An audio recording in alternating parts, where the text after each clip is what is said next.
cancer is not supposed to be as dangerous as what I've got.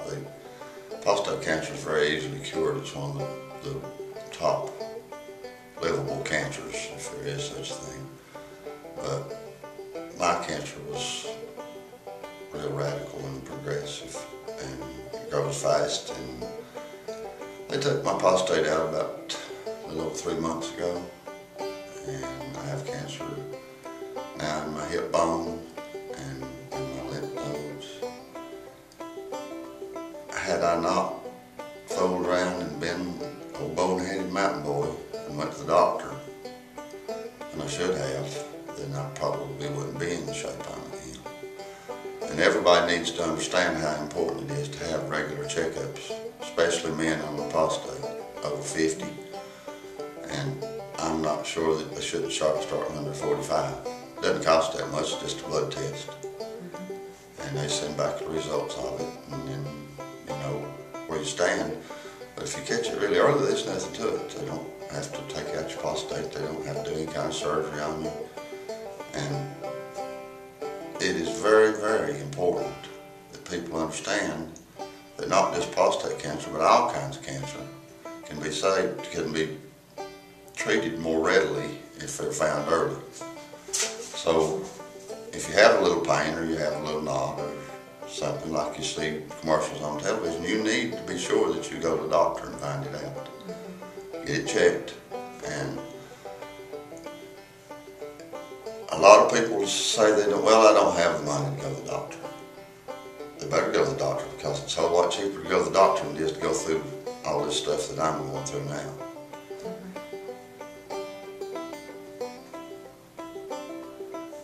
Since I have found out that I have prostate cancer and bone cancer and lymphoma and all kinds of stuff, I've got everything. I always thought I was invisible and bulletproof, and all men do. That's why women outlive men, because they take so much better care of themselves. They go to the doctor more, they eat better, they do most everything better than we do. But it's very, very important that men understand that you can shorten your days by not taking notice of your body. I've never been sick a day in my life.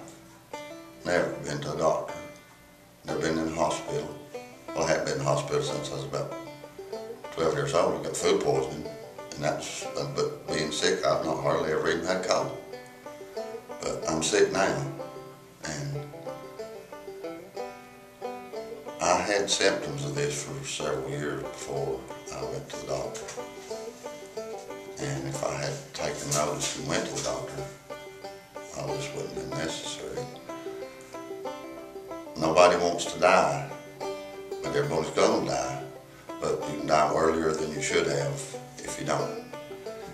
And women should really, really stay on top of their men and make sure that they go to the doctor. Because they won't, if somebody don't make them, they won't go. I wouldn't. My wife tried to get me to go to the doctor several times, and I wouldn't go. But it's important. They can't cure me. What I've got is non-curable. It can never be cured. It can be controlled to an extent, but it can't ever be cured. So this is something I'm going to have to live with. And you can live with cancer, especially prostate cancer. 90% of the men that are diagnosed with prostate cancer dies not from prostate cancer, but with prostate cancer. Something else kills them. Prostate cancer never will. But my doctors told me I was the one that my prostate cancer would kill eventually. So you don't think life's that important until you get to where you may not have life any longer. I had two great uncles that had it, but nobody ever close in my family's ever had it. But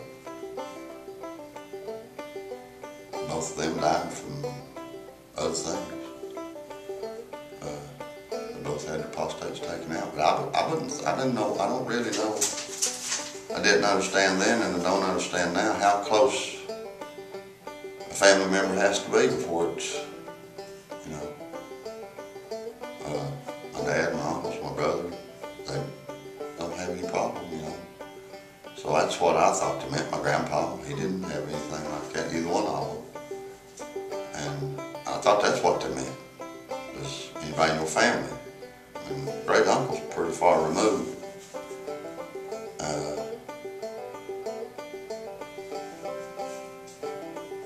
It's very important to me that my son understand. I've got one son that he needs to be sure that he checks into this all his life and tries to take care of it. Now, I've had 4 or 5, I believe 5 people now that have went and got their prostates checked because of me. It's more a mind thing than anything. With me, I'm not sick. I don't hurt. My doctor seems to think I should, but I don't. They insist that my hip shouldn't hurt where it's got cancer in it, but it doesn't. And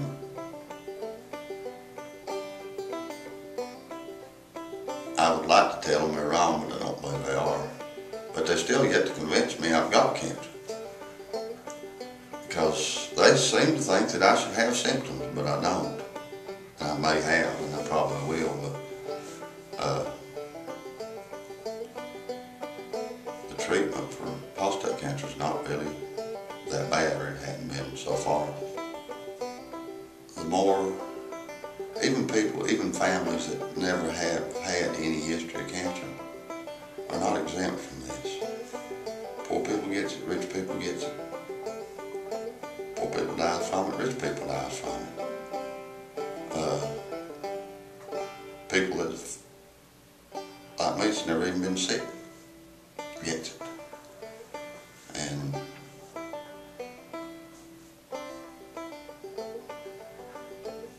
it's sort of like Paul Harvey, I heard him say one time, if you don't have kudzu, don't worry, you will. If your family doesn't have any history of cancer, they will, sooner or later. And everybody, even people that don't have any experience of cancer, should be aware and work with these cancer groups that try to raise money for research and whatnot, because eventually someone in their family will have cancer. I'm sure of it. I don't guess anybody will ever be untouched by it. One way or another, they may not ever have it, then they die first, but somebody in their family will. And you know, the worst cancer, in my opinion, is childhood cancer.